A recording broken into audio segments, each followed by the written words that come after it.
Selamat pagi.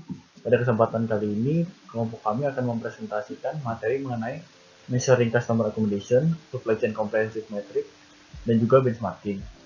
Sebelumnya, perkenalkan anggota kelompok kami, yaitu ada Ivan Julian, Russell Sam, Kevin Owen, dan saya Ferry Setiawan, dan juga Raymond Leonardo. Materi pertama yaitu Measuring Customer Accommodation. Terdapat 5 outline yang akan dibahas tentang materi ini, yaitu yang pertama, Customer Focused Marketing, lalu 3 level Customer Accommodation pada nomor 234, yaitu Customer Service, Customer Satisfaction, dan Customer Success, dan yang terakhir yaitu Developing Customer Accommodation Strategy. Yang pertama, who is the customer? Untuk menjawab pertanyaan tersebut, dapat melihat dari berbagai sudut pandang. Satu, menurut sudut pandang keseluruhan rantai pasok, customer merupakan pihak terakhir dari pasar pelanggan. Di mana yang kita ketahui, pasar pelanggan merupakan pasar yang menyalurkan barang dari produsen ke end customer atau customer akhir. Lalu yang merupakan customer juga di sini adalah perusahaan, tapi perusahaan merupakan customer dari pasar bisnis. Seperti kita ketahui, pasar bisnis itu perusahaan menjual barang baik bahan baku atau bahan setengah jadi ke perusahaan lain, mungkin untuk dijual kembali. Lalu yang kedua, menurut sudut pandang perusahaan tertentu dalam rantai pasok, yang menjadi customer adalah organisasi pelanggan di antara perusahaan dengan pihak terakhir. Yang dimaksud ini seperti perantara dari perusahaan ke pihak terakhir, jadi semacam distributor. Lalu ketiga, menurut sudut pandang manajer logistik, yang merupakan customer adalah segala lokasi pengiriman. Seperti yang tahu, tugas dari logistik adalah menyalurkan barang, sehingga customer-nya merupakan lokasi-lokasi pengiriman yang dipesan. Untuk standar customer service yang baik, itu menyediakan customer dengan satu, dengan jumlah yang tepat, dua, produk yang tepat, ketiga, di waktu yang tepat, keempat, di tempat yang tepat, kelima, di kondisi yang tepat, 6 di harga yang tepat, dan 7 dengan informasi yang tepat. Berikutnya ada basic element of customer service. Terdapat 3 elemen. Yang pertama yaitu availability atau kapasitas dari inventory ketika produk dibutuhkan oleh customer. Maka tingkat inventory itu perlu diperhatikan agar tetap optimal dan tetap dapat memenuhi demand dari customer. Terdapat 3 hal yang perlu diperhatikan pada availability, yaitu pertama fill rates, yang menggambarkan seberapa sering order dilakukan untuk dapat mengisi stok. Lalu 2, stock out frequency, atau menggambarkan frekuensi barang kehabisan stok yang tidak memenuhi pesanan dari pelanggan. Itu perlu dikurangi agar tidak terjadi stock out frekuensi yang terlalu tinggi. Lalu yang ketiga adalah order ship complete. Nah, order ship complete ini terjadi ketika semua pesanan pelanggan itu sudah terpenuhi. Lalu elemen yang kedua yaitu service reliability. Service reliability ini adalah kehandalan atau kemampuan perusahaan untuk memenuhi order dengan informasi yang jelas. Terdapat 4 hal yang dapat memenuhi service reliability, yaitu pertama, damage free atau tidak ada cacat pada produk. Yang kedua, error free invoice atau tidak ada cacat pada nota. Yang ketiga, shipment match order, pesanan yang sampai itu sesuai dengan barang yang dipesan oleh customer. Lalu yang keempat adalah ship to correct location atau pengiriman itu lokasinya sampai ke tempat yang tepat dengan keinginan customer. Lalu elemen yang ketiga yaitu operational performance yang berhubungan dengan waktu yang dibutuhkan untuk mengirim pesanan dari customer. Nah, terdapat 4 poin yang perlu diperhatikan. Pertama, kecepatan pelayanan atau speed. Lalu 2, konsistensi yang menggambarkan seberapa sering pesanan itu dapat tepat waktu. Ketiga, flexibility adalah kemampuan perusahaan untuk mengakomodasi situasi yang tidak terduga. Lalu keempat, yaitu malfunction recovery atau adalah kemampuan perusahaan untuk mengambil strategi jika terjadi kegagalan pada supply chain mereka. Halo semuanya, di sini saya akan menjelaskan mengenai customer satisfaction atau kepuasan pelanggan. Sebelumnya, apa itu kepuasan pelanggan? Pelanggan tentunya mempunyai ekspektasi terhadap performansi dari pelayanan yang akan ia dapatkan. Daripada itu, tentunya, jika performansi yang diterima oleh pelanggan tersebut melebihi ekspektasinya, maka pelanggan akan puas. Namun, jika performansi yang diterima tidak sesuai dengan ekspektasinya atau lebih rendah, maka pelanggan akan merasa tidak puas. Sehingga pelanggan tentunya akan merasa puas atau memenuhi customer satisfaction jika supplier dapat memberikan performansi yang sudah memenuhi atau melebihi dari ekspektasi pelanggan. Lalu, kenapa kepuasan pelanggan itu dapat terjadi? Yang pertama, bisa saja pelanggan yang puas tersebut tidak senang dengan pelayanan atau performansi yang diterimanya dari supplier. Misal saja, ketika kita memberi barang online, ketika barang tersebut sampai dan sesuai dengan harapan kita, mungkin kita akan merasa puas. Namun, terkadang kita tidak senang dengan performansi dari pengirimannya, atau performansi dari pembayarannya, dan lain hal. Kemudian, mempertimbangkan juga pelanggan yang sudah puas bisa saja beralih menjadi tidak puas dengan performansinya di kemudian hari. Karena tentunya performansi yang diterima hari ini belum tentu sama dengan performansi yang diterima di kemudian hari. Lalu, apa yang dapat membuat suatu pelanggan itu puas, belum tentu juga dapat menyebabkan kepuasan yang sama bagi pelanggan yang lain. Karena tentunya masing-masing pelanggan mempunyai ekspektasi dan harapan yang berbeda-beda. Kemudian, berdasarkan permasalahan yang ada, bagaimana atau apa saja hal yang dapat kita lakukan untuk mencapai kepuasan pelanggan. Tentunya kita harus mengetahui bahwa tidak semua pelanggan itu mempunyai kebutuhan yang sama atau mempunyai standar yang sama. Sehingga kita harus mengenal pelanggan kita lebih jauh. Dengan demikian kita dapat mengetahui apa saja kebutuhannya, lalu apa saja hal yang sesuai kepada pelanggan tersebut dan apa yang tidak. Lalu kita juga harus mengetahui seberapa jauhkah kemampuan kita untuk memberikan performansi. Sehingga tentunya performansi yang akan kita berikan pun akan bersifat visible atau masih masuk akal selama dalam batasan kapabilitas yang dapat kita lakukan. Kita juga dapat meningkatkan batasan dari supply chain kita atau rantai pasok kita sehingga jangkauannya pun akan menjadi lebih luas. Kita juga dapat memperkenalkan inovasi atau meningkatkan performansi dari pelayanan yang sudah ada. Walaupun kita tidak dapat menyenangkan seluruh pelanggan, setidaknya dari peningkatan tersebut, kita dapat menambah angka pelanggan yang puas terhadap performansi yang diberikan. Oke, selamat datang semuanya. Perkenalkan, saya Kevin Aun Paglan dengan NPM 1318 Di sini saya akan menjelaskan mengenai Supply Chain Compression Matrix. Supply Chain Compression Matrix ini menjelaskan mengenai bagaimana kita mengukur performansi dari suatu rantai pasok ataupun supply chain dari organisasi. Di sini terdapat 6 fokus yang menjadi pembahasan utama. Yang pertama yaitu cash to cash conversion, supply chain inventory days of supply, dwell time, on-shelf in-stock present, total supply chain cost, dan yang terakhir supply chain response time. Pembahasannya akan dibahas dengan slide berikut. Baik, yang pertama saya akan menjelaskan mengenai cash to cash conversion. Jadi cash to cash conversion ini merupakan sebuah konsep untuk mengukur efektivitas penggunaan kas dalam suatu organisasi. Jadi pada dasarnya, dalam neraca keuangan inventory merupakan suatu aset yang dimiliki suatu organisasi. Tapi inventory tersebut tidak dapat secara valid diukur atau dihitung sebagai nilai kas secara langsung. Karena pada inventory tersebut dibutuhkan waktu untuk mengubah inventory tersebut menjadi sales atau dijual yang ditukarkan dengan uang kas yang diterima dari customer.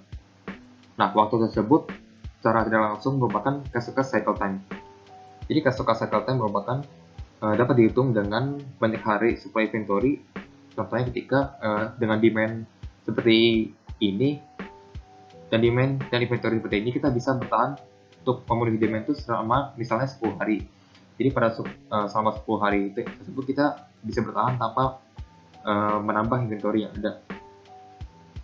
Ditambah dengan waktu pelunasan oleh konsumen ataupun piutang, dikurangi banyak hari untuk melunasi inventory yang dibeli kepada supplier. Misalkan banyak hari supply inventory yang perusahaan miliki adalah 30 hari supply, dan waktu pelunasan oleh konsumen dibayar langsung secara kas, jadi tidak ada piutang, dikurangi banyak hari untuk melunasi inventory, jadi diperlukan 30 hari dari perusahaan untuk membayar inventory tersebut kepada supplier. Jadi cash to cash cycle time-nya adalah 30 ditambah 0 dikurangi 30. Secara teoritis cash to cash cycle time-nya adalah 0. Cash to cash cycle time tidak hanya dipengaruhi oleh aspek logistik dari suatu organisasi, tetapi juga terdapat dari faktor marketing, harga jual, syarat penjualan, harga di supplier, dan faktor-faktor lainnya. Sebagai contohnya pada syarat penjualan, jika pelunasan oleh konsumen bisa dibayar kredit, ya berarti kasus kesehatannya makin panjang.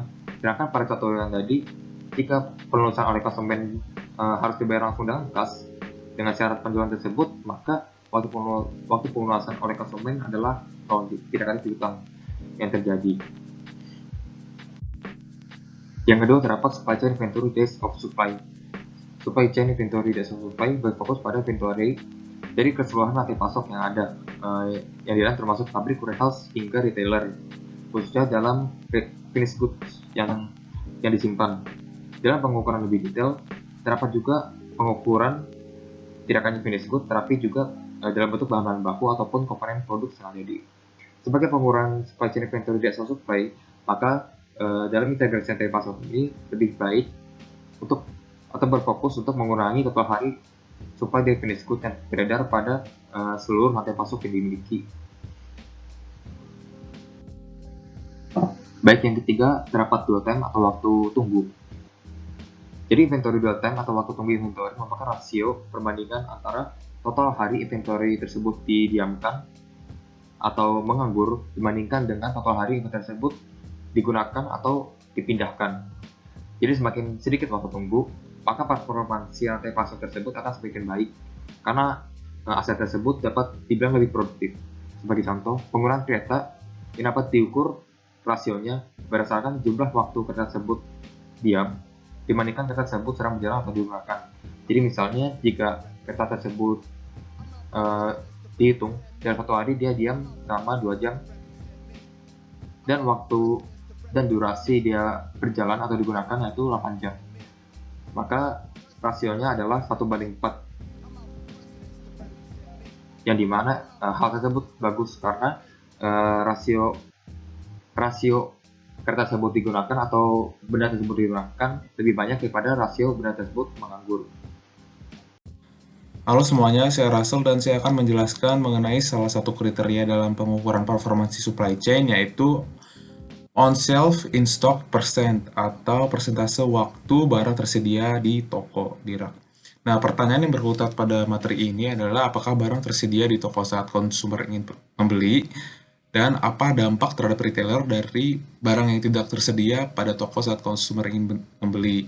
Nah, berdasarkan penelitian yang dilakukan oleh Anderson Consulting untuk Coca-Cola Retailing Research Council, itu hasil penelitiannya adalah jadi 48% dari barang itu terjadi out of stock selama sekali setidaknya dalam sebulan.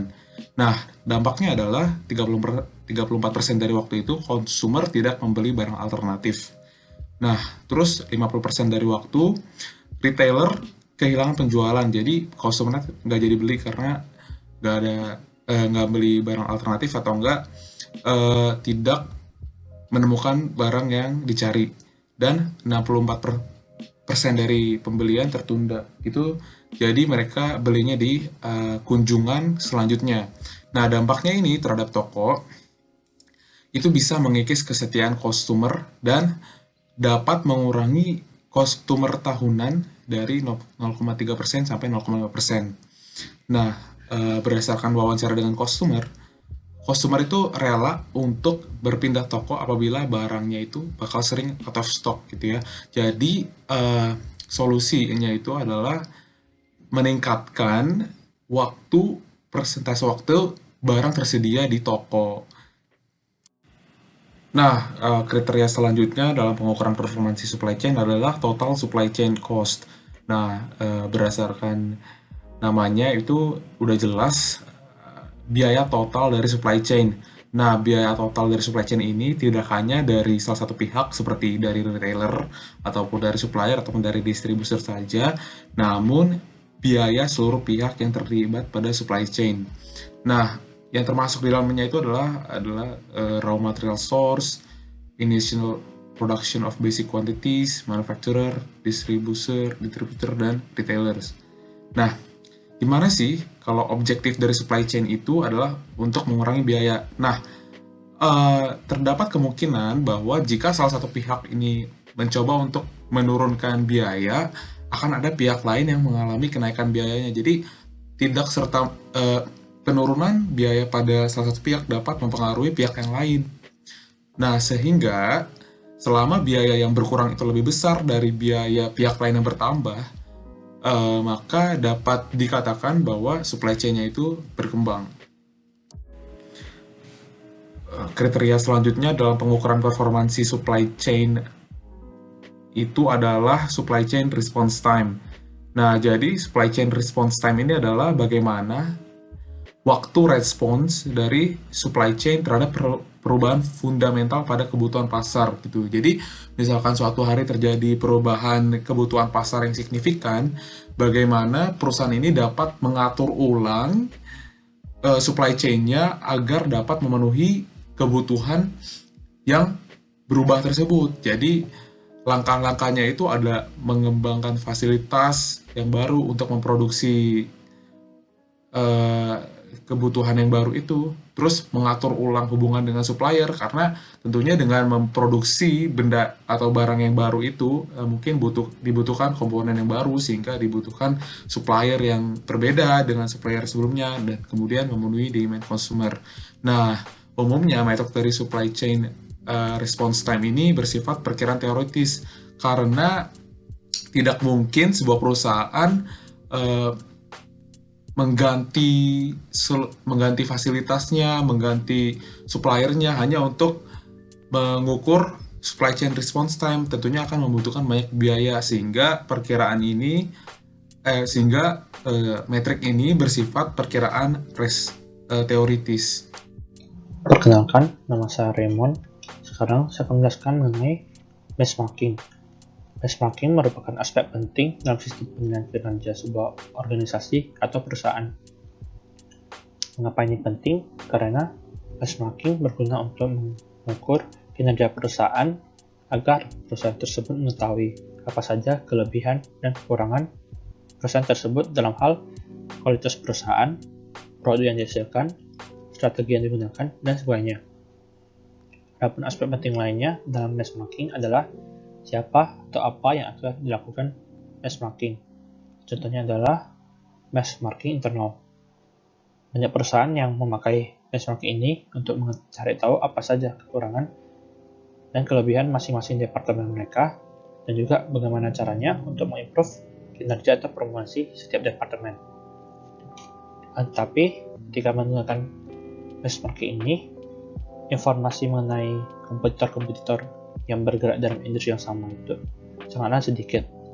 Oleh karena itu, diperlukan adanya informasi mengenai kompetitor tersebut agar dapat digunakan untuk mengetahui bagian mana saja yang perlu dikembangkan dan bagaimana caranya untuk mengembangkan performansi perusahaan secara keseluruhan. Selain benchmarking internal, ada juga non-restricted benchmarking. Benchmarking jenis ini tidak membatasi sumber informasi untuk suatu perusahaan atau industri tertentu.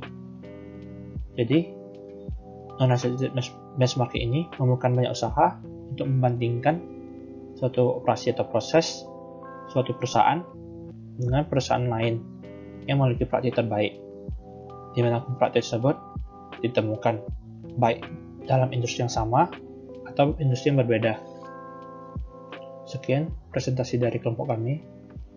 Terima kasih.